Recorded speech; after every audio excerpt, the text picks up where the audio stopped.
2025 پاک امریکہ تعلقات میں انقلابی تبدیلی کا سال قرار، ٹرمپ کی پاکستان پالیسی میں حیران کن تبدیلی، واشنگٹن ٹائمز کی آرٹیکل میں اہم انکشافات، واشنگٹن کا انڈیا فرسٹ دور ختم، پاکستان کو فوقیت حاصل، امریکی پالیسی شفٹ کی بنیاد مئی کی پاک بھارت جنگ بنی، پاکستان کی ملٹری کارکردگی نے ٹرمپ کو حیران کر دیا، واشنگٹن ٹائمز آرٹیکل میں فیلڈ مارشل عاصم منیر اور امریکی صدر ٹرمپ کے تعلقات کا خصوصی تجزیہ بھی شامل۔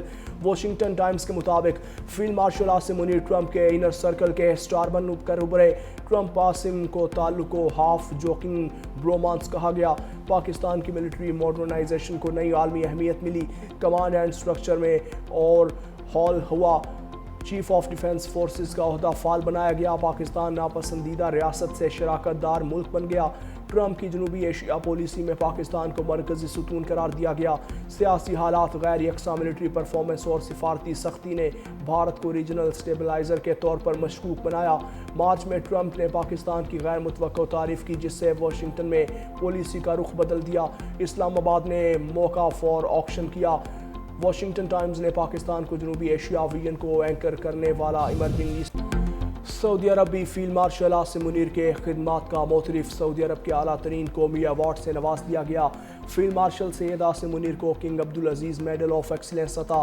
سعودی قیادت کی جانب سے یہ اعزاز دفاعی تعاون کے فروغ اور خطے میں امن و استحکام کے لیے خدمات کے اعتراف میں دیا، فیلڈ مارشل سید عاصم منیر کی سعودی عرب کے وزیر دفاع شہزادہ خالد بن سلمان سے ملاقات، علاقائی سلامتی، دفاعی اور عسکری تعاون اور اسٹریٹجک اشتراک پر تفصیلی تبادلہ خیال، پاکستان اور سعودی عرب کے تاریخی، برادرانہ اور گہرے تعلقات کی توثیق، فیلڈ مارشل عاصم منیر نے سعودی قیادت کی جانب سے اعزاز پر اظہار تشکر کیا اور پاکستان کی سعودی عرب کی سلامتی، استحکام اور خوشحالی کے لیے بھرپور حمایت کا اعادہ کیا، یہ اعزاز پاکستان سعودی عرب اسٹریٹجک شراکت داری کی مضبوطی کی علامت ہے۔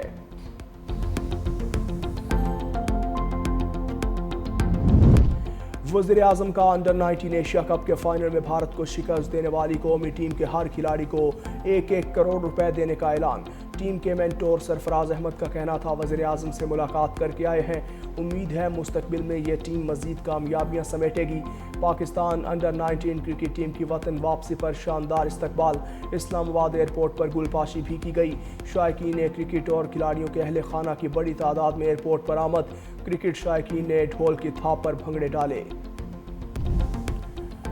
لاہور ہائی کورٹ نے پنجاب پراپرٹی اونرشپ آرڈیننس پر عمل درآمد روک دیا، chief justice Lahore High Court justice Aalia Neelum نے عابدہ پروین سمیت دیگر درخواست گزاروں کی درخواست پر کی، عدالت نے تمام درخواستوں پر عائد اعتراضات دور کرتے ہوئے فل بینچ تشکیل دینے کی سفارش کر دی، عدالت کا پراپرٹی اونرشپ آرڈیننس کے تحت دیے گئے تمام قبضے فوری طور پر واپس کرنے کا حکم، چیف جسٹس عالیہ نیلم نے حکومت پر سخت تنقید کرتے ہوئے ریمارکس دیے کہ حکومت کو بتا دیجیے اگر یہ قانون برقرار رہا تو جاتی عمرہ بھی آدھے گھنٹے میں خالی ہو جائے گا۔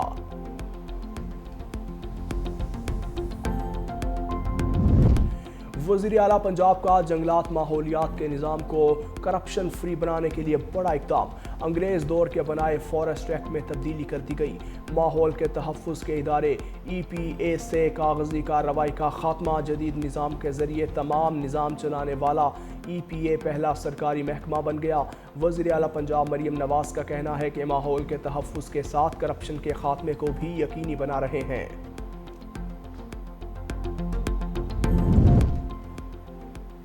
صدر آصف علی زرداری کی بغداد میں زیارت مقدسہ پر حاضری، صدر مملکت کی حضرت شیخ عبدالقادر جیلانی کے مزار پر فاتحہ خوانی کے بعد قاسمیہ مقدسہ میں امام موسیٰ الکاظم اور امام محمد التقیٰ الجواد کے روزوں پر حاضری، روزہ قاسمیہ میں امت مسلمہ کے امن، اتحاد اور سلامتی کے لیے دعا، زائرین کی کتاب میں اپنے تاثرات قلم بند کیے، صدر زرداری نے ائمہ اہل بیت کی تعلیمات کو علم، صبر، حکمت اور اخلاقی قوت کا دائمی سرچشمہ قرار دیا، صدر زرداری کی امام اعظم ابو حنیفہ کے مزار پر بھی حاضری، مزارات کے منتظمین اور مبلغین سے ملاقاتیں بھی کیں۔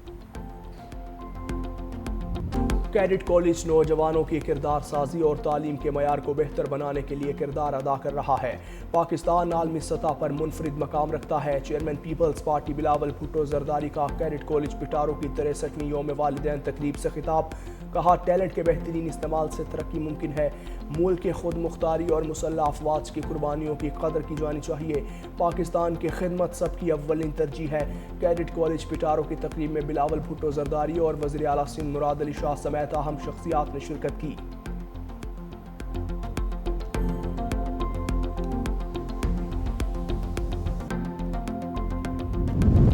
قیدی سزا پوری کیے بغیر رہا نہیں ہو سکتا، پنجاب حکومت سے مطالبہ ہے کہ قیدی کو کسی اور جگہ منتقل کیا جائے، گورنر کے پی فیصل کریم کنڈی کا تقریب سے خطاب، کہا اگر جیلوں میں قید افراد باہر نکل کر احتجاج کریں تو قانون اپنا راستہ لے گا، ہمارا صوبہ کسی بھی قسم کی محاذ آرائی کا متحمل نہیں ہو سکتا، گالم گلوچ سے صوبے کے حقوق حاصل نہیں کیے جا سکتے۔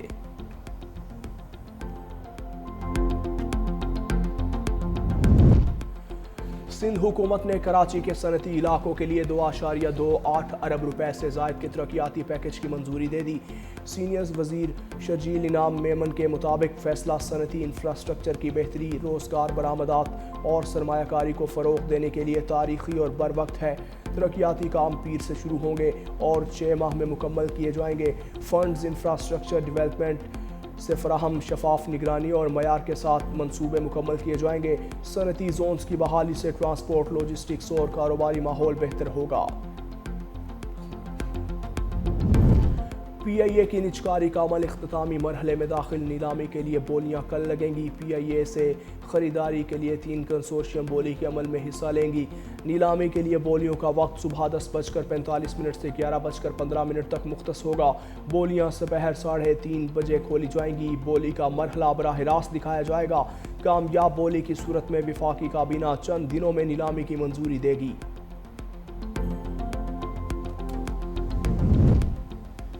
افغانستان سے پنپنے والی دہشت گردی عالمی سلامتی کے لیے سنگین خطرہ بن گئی۔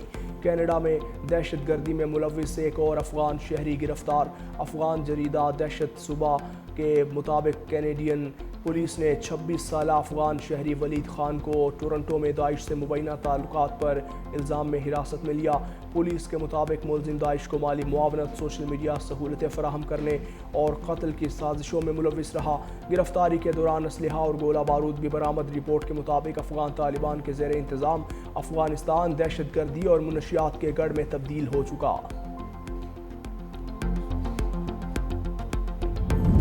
دسمبر کے آخری دنوں میں بارش اور برف باری کی آمد۔ اسلام آباد اور راولپنڈی میں بارش کے بعد سردی کی شدت میں اضافہ۔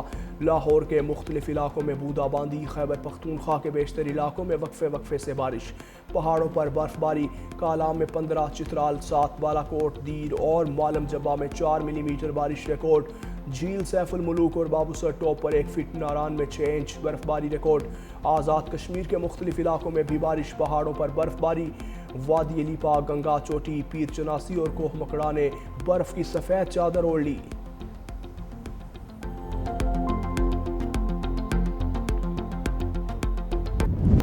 لاہور میں ایئر کوالٹی انڈیکس میں کمی، دنیا کے آلودہ ترین شہروں کی فہرست میں 5ویں نمبر پر موجود۔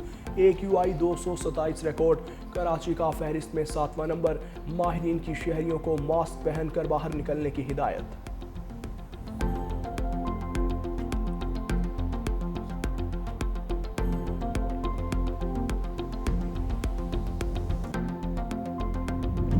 بھارتی فوج کے اہلکاروں پر بدعنوانی، جنسی جرائم اور منشیات سمگلنگ کے سنگین الزامات بے نقاب۔ ایشیا نیٹ نیوز کے مطابق بھارتی فوج کے officer lieutenant colonel Deepak Kumar Sharma اور شہری کو رشوت کے مقدمے میں گرفتار کیا۔ وزارت دفاع میں تعینات افسر اور ان کی اہلیہ کے خلاف کرپشن کیس درج۔ دا انڈین ایکسپریس کے مطابق جھارکھنڈ میں ٹرین میں خاتون سے زیادتی کے الزامات میں بھارتی فوجی اہلکارہ جیت سنگھ گرفتار۔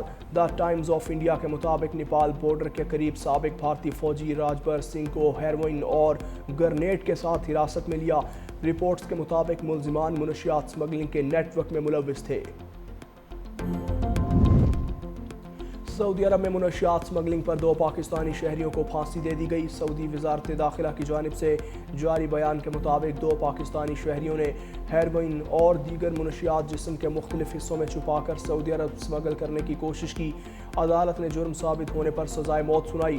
سپریم کورٹ کی جانب سے سزا کے خلاف اپیل مسترد ہونے کے بعد سزا پر عمل درآمد کا شاہی فرمان جاری۔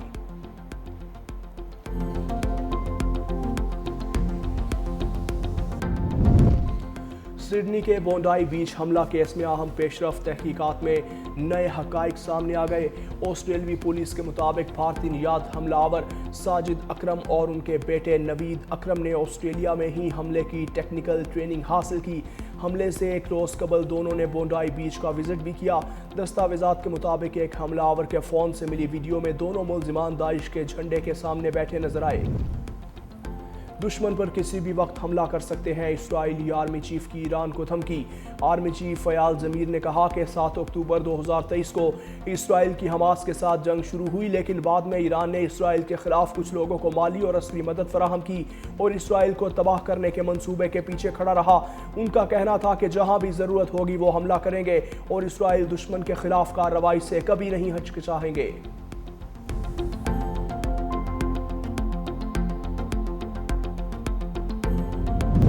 غزہ میں اسرائیلی فوج کی جانب سے جنگ بندی کی خلاف ورزیاں بدستور جاری۔ صہیونی فورسز کی تازہ کارروائیوں کے نتیجے میں متعدد فلسطینی جانوں سے ہاتھ دھو بیٹھے۔ غیر ملکی میڈیا رپورٹس کے مطابق مقبوضہ علاقوں میں اسرائیلی فوج نے ایک آپریشن کے دوران ایک کمسن بچے سمیت 2 فلسطینیوں کو شہید کر دیا۔ ادھر غزہ شہر میں اسرائیلی بمباری سے پہلے ہی تباہ شدہ ایک عمارت زمیں بوس جس کے ملبے تلے دب کر 4 فلسطینی شہید ہو گئے۔ غزہ جنگ بندی معاہدے کے بعد سے اب تک غزہ میں 46 خستہ حال عمارتیں تباہ ہو چکی، جبکہ سینکڑوں فلسطینی جان سے ہاتھ دھو بیٹھے۔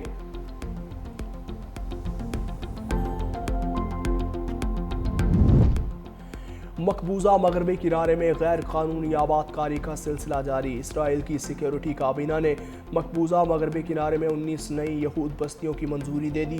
یہ منصوبہ وزیر دفاع اسرائیل کاٹز کے ساتھ مل کر پیش کیا اور اس کا مقصد فلسطینی ریاست کے قیام کو روکنا ہے۔ اقوام متحدہ کے سیکریٹری جنرل انتونیو گوتریس نے خبردار کیا ہے کہ اسرائیل کی مسلسل آباد کاری کی پالیسی کشیدگی کو بڑھا رہی ہے، فلسطینیوں کی زمین تک رسائی محدود کر رہی ہے اور ایک خود مختار فلسطینی ریاست کے قیام کو خطرے میں ڈال رہی ہے۔